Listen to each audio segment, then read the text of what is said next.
નમસ્કાર નમસ્કાર નમસ્કાર વિદ્યાર્થી મિત્રો, હું છું જિગ્નેશ દરજી અને આજે ફરી એકવાર તમારા માટે ધોરણ 11 ફિઝિક્સ ચેપ્ટર નંબર 1 એકમ અને માપનનો ભાગ નંબર 3 લઈને આવેલ છું. આગળના પાઠની અંદર આપણે સાધિત રાશિ, પૂરક રાશિ અને એસઆઈ એકમ પદ્ધતિના જે નિયમ છે એના વિશેની સમજૂતી મેળવેલી હતી. આજે આગળ તરફ જઈ રહ્યા છીએ. આજનો ટોપિક છે સાધનની ચોકસાઈ અને સચોટતા. કોઈ પણ સાધન છે એની ચોકસાઈ એટલે શું અને એની સચોટતા એટલે શું, અને મતલબ કે ફિઝિક્સની અંદર વાત કરીએ છીએ કે ચોકસાઈ એટલે શું અને સચોટતા એટલે શું. ચોકસાઈ કોને કહેવાય, સચોટતા કોને કહેવાય? વાત કરીએ ચોકસાઈની.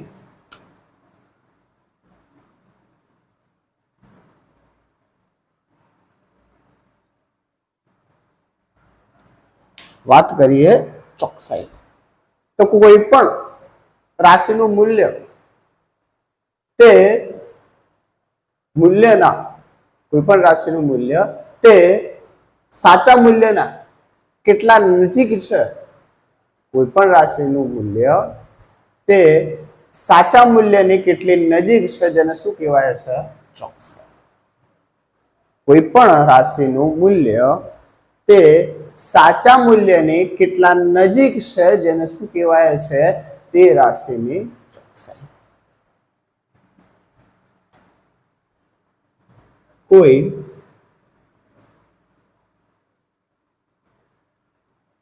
રાશિનું મૂલ્ય તે સાચા મૂલ્યથી કેટલું નજીક છે, જેને શું કહેવાય છે? ચોકસાઈ કહેવામાં આવે છે. જેને શું કહેવાય છે? ચોકસાઈ કહેવામાં આવે છે. વાત કરીએ સચોટતાની. વાત કરીએ સચોટતાની કે સચોટતા એટલે શું?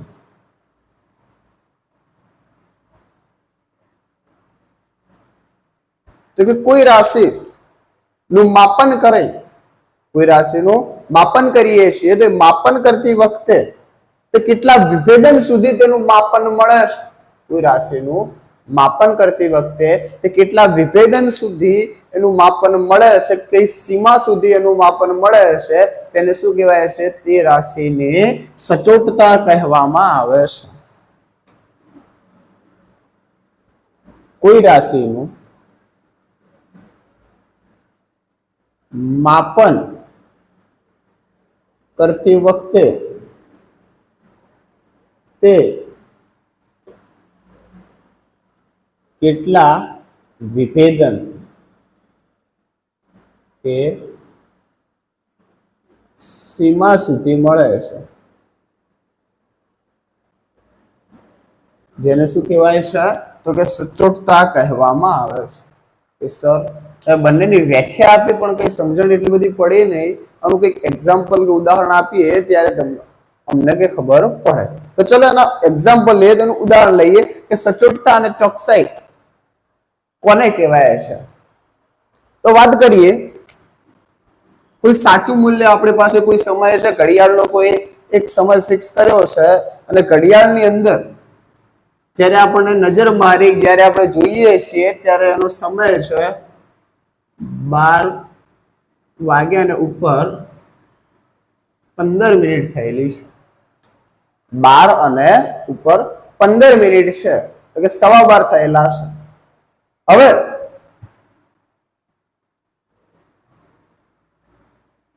એનું હું માપન કરું છું અને હું ફરી જોઈ રહ્યો છું, ત્યારે એને બીજી કોઈ ઘડિયાળની અંદર જો શરૂઆતમાં કોઈ ઘડિયાળમાં જોયું તો કેટલા વાગેલા છે? 12:15 થઈ છે.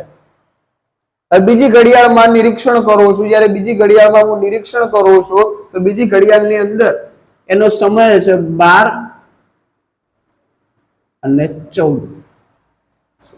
સોરી, 12:14 મિનિટ, કે 12 કલાક અને 14 મિનિટ ઉપર થયેલી છે, કે 12 ને 14 થયેલી છે. ત્યારબાદ બીજા કોઈની અંદર હું નિરીક્ષણ કરવાનું ટ્રાય કરું છું, બીજી કોઈ ઘડિયાળ લઉં છું, તો બીજી ઘડિયાળની અંદર 12:14 અને ઉપર 18 થયેલી છે. 12 કલાક થયા છે, 14 છે અને ઉપર 18 છે.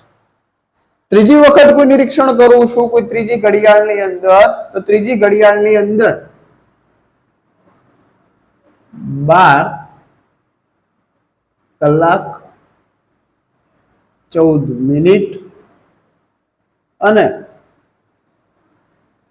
50 થયેલી છે. આવી રીતે 3 વખત મેં નિરીક્ષણ કર્યા છે. હવે આ 3 વખત નિરીક્ષણ કર્યા, તો હવે જોઈએ છે કે સચોટતા અને ચોકસાઈનો મતલબ શું. તો એ ચોકસાઈની વાત કરીએ તો ચોકસાઈમાં આપણે શું કીધું છે કે કોઈ રાશિનું મૂલ્ય તે સાચા મૂલ્યથી કેટલું નજીક છે. આપણું સાચું મૂલ્ય કયું છે, તો કે 12 ને 15. આ આપણું કેવું છે, સાચું. તો સાચા મૂલ્યથી કેટલું નજીક છે, તો સાચા મૂલ્યથી જે આ મૂલ્ય છે એટલે કે 12 ને 14 થયેલ છે, 1 મિનિટનો તફાવત છે. કેટલો હશે, 1 મિનિટનો તફાવત. તો મૂલ્ય જે છે તફાવત કેવો છે, તો કહી શકીએ કે તફાવત ઓછો છે.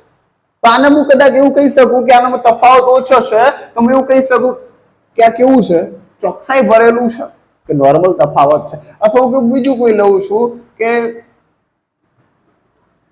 અહીંયા છે 14 લખેલ છે, એવી જગ્યાએ હું લખી દઉં કે 13 મિનિટ અને 18 સેકન્ડ. અહીંયા હું લખી દઉં છું 12 મિનિટ અને 50 સેકન્ડ. સમજવા માટે વ્યવસ્થિત સમજણ પડે એના માટે મેં રીડિંગ બદલ્યા છે. તો અહીંયા 12 અને 14 થયેલ છે, તો એનો મતલબ અહીંયા જે તફાવત જે છે કેટલો છે, 1 મિનિટનો છે. તો તફાવત કેવો છે, નાનો. તફાવત કેવો છે, નાનો. તો નાનો તફાવત હોય અને નજીક તરફ છે, સાચા મૂલ્યથી કેવો છે, નજીક છે. એનો મતલબ કે તફાવત કેવો છે, ઓછો. તો આને શું કહેવાય, આ મૂલ્ય કેવું છે, ચોકસાઈ વાળું છે. કેવું છે, ચોકસાઈ ભરેલું મૂલ્ય. વાત કરીએ એના નીચેના રીડિંગમાં, એમાં કેટલું કે છે, તો કે 12 કલાક 13 મિનિટ અને 18 સેકન્ડ થયેલી છે. આનો જે તફાવત છે, આનો તફાવત કેટલો છે, તો કે 13 મિનિટ છે, અહીંયા 15 મિનિટ છે, તો 2 મિનિટનો તફાવત દેખાય છે. પરંતુ અહીંયા તમને એક વધારાની વસ્તુ આપી છે, 18 સેકન્ડ. 18 સેકન્ડ. તેણે એક ફિક્સ કર્યું કે 13 મિનિટ અને ઉપર 18 સેકન્ડ થયેલી છે. એનો મતલબ કે શું છે કે કોઈ રાશિનું માપન કરતી વખતે તે કેટલા વિભેદન સુધી કે સીમા સુધી, એટલે કે કેટલું લઘુત્તમ માપ તમને આપી શકે છે, તો તેને શું કહેવાય છે, તો કે સચોટતા. તફાવત ઓછો, તફાવત ઓછો, તો ચોકસાઈ કેવી, વધુ. સિમ્પલી આપણે લોજિક વાપરીએ તો કે તફાવત વધુ તો ચોકસાઈ ઓછી. તફાવત ઓછો તો ચોકસાઈ વધુ. તફાવત વધુ તો ચોકસાઈ ઓછી. એનો મતલબ કે અહીંયા હું લખી દઉં કે 12 ને 10 થયેલ છે, એટલે કે 12 કલાક ને ઉપર 10 મિનિટ થઈ છે. તો આ જે મૂલ્ય છે, આ મૂલ્યની ચોકસાઈ કેવી કહેવાય, આના કરતા ઓછી ચોકસાઈ છે. આ કેવું છે, વધુ ચોકસાઈ વાળું છે. બીજી વસ્તુ અહીંયા વાત કરીએ આ બંને રીડિંગ ની અંદર, તો કે 12 કલાક 13 મિનિટ અને 18 સેકન્ડ છે. તો આ શું છે, સચોટતા વધુ છે, અથવા કે આની સચોટતા છે. આના કરતા પણ આ મૂલ્યની સચોટતા કેવી કે 50 સેકન્ડ સુધી છે. આની સચોટતા વધારે. હજી જો મિલી સેકન્ડ ની અંદર જો લેવામાં આવે, 12 50 સેકન્ડ અને ઉપર 3 કે 30 જે બી લખીએ મિલિસેકન્ડ સુધી લેવામાં આવે તો આના કરતા પણ આની સચોટતા કેવી વધારે.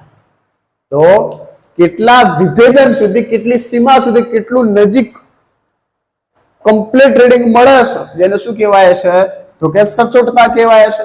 તફાવત વધુ તો ચોકસાઈ ઓછી, તફાવત ઓછો તો ચોકસાઈ કેવી છે વધુ છે. ક્લિયર છે? તો આ હતું સાધનની ચોકસાઈ અને સચોટતા. સ્ક્રીનશોટ લઈ શકો છો. ત્યારબાદ આગળ ત્રુટિ વિશેની માહિતી મેળવીએ છીએ. ચલો તો હવે તમે સ્ક્રીનશોટ લઈ લીધો છો. ત્યારબાદ આગળ તરફ જોઈએ છીએ. આગળ આવે છે ત્રુટિ.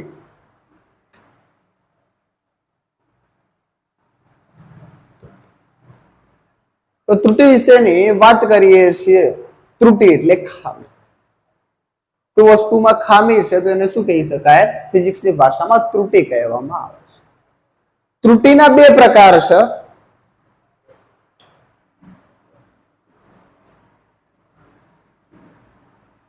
એક વ્યવસ્થિત ત્રુટિ અને એક આવે છે અવ્યવસ્થિત ત્રુટિ. ત્રુટિના કેટલા પ્રકાર? બે પ્રકાર. એક વ્યવસ્થિત ત્રુટિ અને સેકન્ડ છે અવ્યવસ્થિત. વ્યવસ્થિત ત્રુટિના હજી અંદર ભાગ પડે છે. એમાં પહેલી વાત કરીએ તો કે સાધનની ત્રુટિ. સાધનની ત્રુટિ. બીજી આવે છે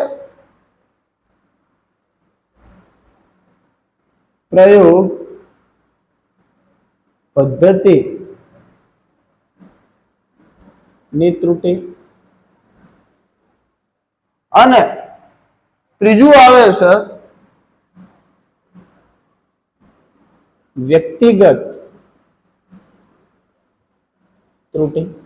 આ ત્રણ ભાગ વ્યવસ્થિત ત્રુટિના છે. સાધનની ત્રુટિ, પ્રયોગ પદ્ધતિની ત્રુટિ અને વ્યક્તિગત ત્રુટિ.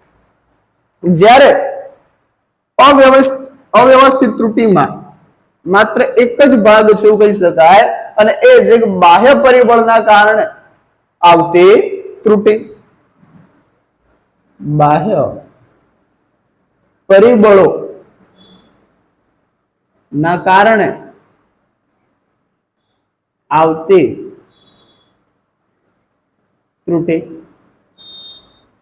એમાં વાત કરીએ કે સાધનની ત્રુટિ. સાધનની ત્રુટિ એટલે શું? તો કે કોઈ આપણે માપન માટે કોઈ એક સાધન લીધેલું છે. આ સાધનની અંદર કોઈ ક્ષતિ રહેતી હોય, કોઈ ખામી રહેતી હોય તો એવા ત્રુટિને શું કહેવામાં આવે છે? તો કે સાધનની ત્રુટિ કહેવામાં આવે છે. વાત કરીએ, એક્ઝામ્પલ તરીકે લઈએ છીએ તો આવી રીતે કોઈ સ્કેલ આપેલી છે. બે સ્કેલ છે.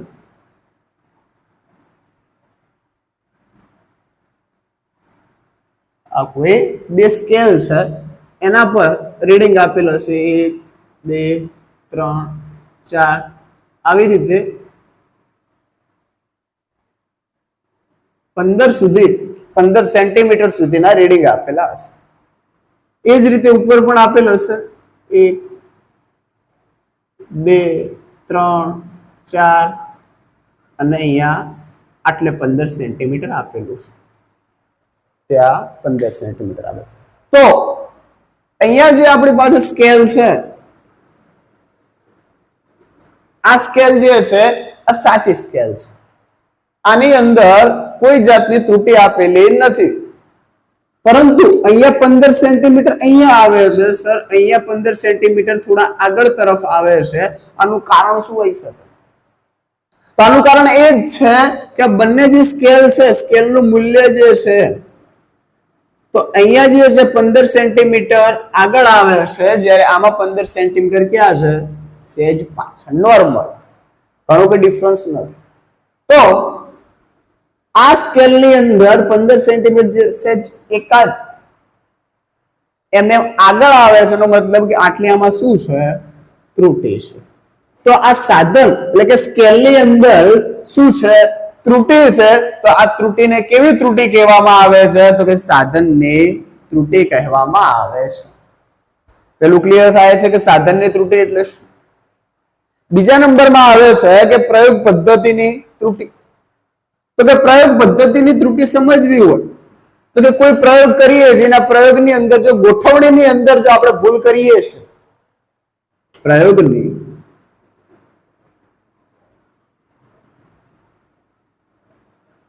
ગોઠવણીમાં થતી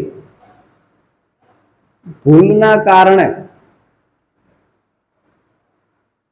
ઉદ્ભવે છે.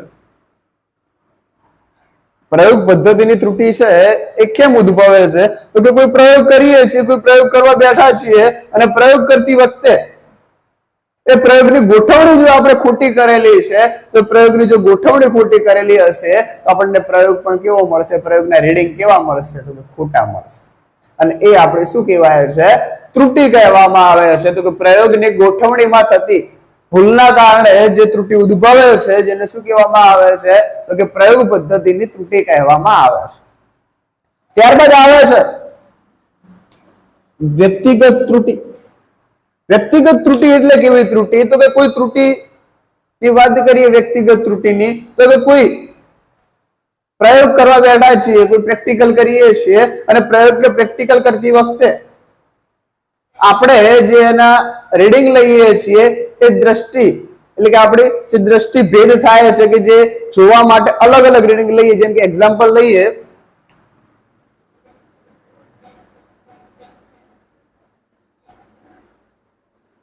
અહીંયા કોઈ સ્કેલના મૂલ્ય આપેલા છે અને ત્રણ વ્યક્તિઓ અલગ અલગ સ્થાન પરથી જોઈ રહ્યા છે. એક વ્યક્તિ અહીંયાથી જુએ છે, એક વ્યક્તિ આ સ્થાન પરથી જુએ છે અને એક વ્યક્તિ આ સ્થાન પરથી જોઈ રહ્યો છે. ત્રણે જ્યારે અલગ અલગ સ્થાન પરથી કોઈ એક બિંદુને જુએ છે કે નિહાળે છે તેનું રીડિંગ કેવું મળશે તમને અલગ અલગ જોવા મળતું હોય. જે દ્રષ્ટિ સ્થાન કે જે દ્રષ્ટિ ભેદ છે કે દ્રષ્ટિનો અહીંયા શું થયો ભેદ કે અલગ અલગ સ્થાન પરથી જોવાના કારણે એનું મૂલ્ય કેવું મળે છે અલગ અલગ મળે છે. તો આ ત્રુટિને કેવી કહેવાય છે વ્યક્તિગત ત્રુટિ કહેવામાં આવે છે. જેને શું કહેવામાં આવે છે વ્યક્તિગત ત્રુટિ કહેવામાં આવે છે. હજી એક ત્રુટિ બાકી છે અવ્યવસ્થિત માટેની કે બાહ્ય પરિબળોને કારણે આવતી ત્રુટિ. કે બાહ્ય પરિબળોના કારણે કેવી રીતે ત્રુટિ ઉદ્ભવે છે તો કે કોઈ પેન છે, આ પેન છે આપણી, આ પેનનું મૂલ્ય જ્યારે મેં શરૂઆતમાં માપ્યું ત્યારે 15 સેન્ટીમીટર છે અથવા લઈએ કે 15.1 સેન્ટીમીટર છે.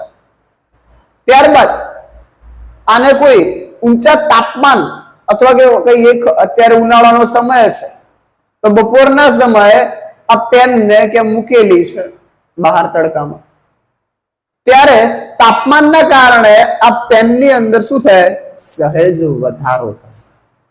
શું થશે સહેજ વધારો થશે. હજી આપણે 11 માના અલગ ચેપ્ટર પાછળ આવે છે અને પાછળના ચેપ્ટરની અંદર સમજીશું કે તાપમાન વધે તો કે તેની અંદર જે તેની લંબાઈ કે પહોળાઈ કે તેનું પરિમાણ છે એની અંદર સહેજ વધારો થાય. જો તાપમાન ઘટે તેના પરિમાણમાં શું થાય છે ઘટાડો થાય છે.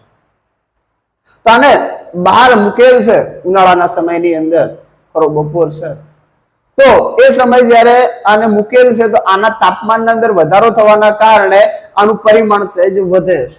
અને ત્યારબાદ જો હું આનું નિરીક્ષણ કરું છું તો નિરીક્ષણ કરતા સમયે આની અંદર મને 15.1 જે શરૂઆતમાં રીડિંગ હતું, શરૂઆતમાં કેટલું હતું 15.1 હતું, જે ત્યારબાદ થોડા સમય બાદ કલાક 2 કલાક બાદ જ્યારે હું આનું નિરીક્ષણ કરું છું તો મને આનું રીડિંગ 15.2 જોવા મળે છે. તેનું રીડિંગ 15.2 જોવા મળે છે. એનો મતલબ શું થયો કે આની અંદર શું આવી ત્રુટિ આવેલી છે. શું છે આ ત્રુટિ છે. અને કઈ ત્રુટિ કહેવામાં આવે છે તો કે બાહ્ય પરિબળોના કારણે આવતી ત્રુટિ એટલે કે આપણી અવ્યવસ્થિત ત્રુટિ છે. અવ્યવસ્થિત કેમ? કારણ કે ફિક્સ ત્રુટિ નથી. એનું કારણ કે જો આને હું ઠંડા તાપમાન વાળા કોઈ વિસ્તારમાં મૂકું છું તો તાપમાન ઓછું, તાપમાન એટલે કે ઠંડુ ભાગ આવે છે કે ઠંડુ આજુબાજુનું તાપમાન છે, તો તાપમાન ઘટવાના કારણે એના પરિમાણમાં શું થશે? ઘટાડો. એટલે કે આનું 15.1 જે હતું આની પરિમાણ એ 15.1 ની જગ્યાએ એક્ઝેક્ટલી 15 થઈ શકે છે. એક્ઝેક્ટલી 15 થઈ શકે છે. તો આ શું છે? ગરમ વિસ્તાર. જો ઠંડુ બનાવો એટલે કે ઠંડો વિસ્તાર હોય, ઠંડા વિસ્તારમાં મૂકેલું હોય તો 15.1 ની જગ્યાએ 15 સેન્ટીમીટર પણ થઈ શકે. તો આ આપણી ત્રુટિ હતી, અવ્યવસ્થિત ત્રુટિ. તો ત્રુટિના બે પ્રકાર: વ્યવસ્થિત ત્રુટિ, અવ્યવસ્થિત ત્રુટિ. વ્યવસ્થિત ત્રુટિના 3 ભાગ: સાધનની ત્રુટિ, પ્રયોગ પદ્ધતિના કારણે ત્રુટિ અને વ્યક્તિગત ત્રુટિ. ત્યારબાદ અવ્યવસ્થિત ત્રુટિ. અવ્યવસ્થિત ત્રુટિ કેવી? તો કે બાહ્ય પરિબળોના કારણે આવતી જે ત્રુટિ છે એને કેવી ત્રુટિ કહેવામાં આવે છે? અવ્યવસ્થિત ત્રુટિ કહેવામાં આવે છે. તો અવ્યવસ્થિત ત્રુટિનું આપણે ઉદાહરણ લઈએ કે તાપમાનની અંદર જ્યારે ફેરફાર થાય તો કોઈ વસ્તુ કે કોઈ પદાર્થ કે કોઈ સાધનની અંદર શું થઈ શકે છે? પરિમાણમાં ફેરફાર થઈ શકે છે અને જેના કારણે ત્રુટિ ઉદ્ભવી શકે. તો આજના લેક્ચરની અંદર બસ આટલા સુધી રાખીએ છીએ. નેક્સ્ટ લેક્ચરની અંદર આપણે આગળ જે ત્રુટિના ભાગ છે એ સમજવાના છે. તો જો તમને અમારો આ વિડીયો પસંદ આવ્યો હોય તો વિડીયોને લાઈક કરો, શેર કરો, સબસ્ક્રાઇબ કરો અને અમને આવો ને આવો સપોર્ટ આપતા રહેજો. બસ અસ્તુ.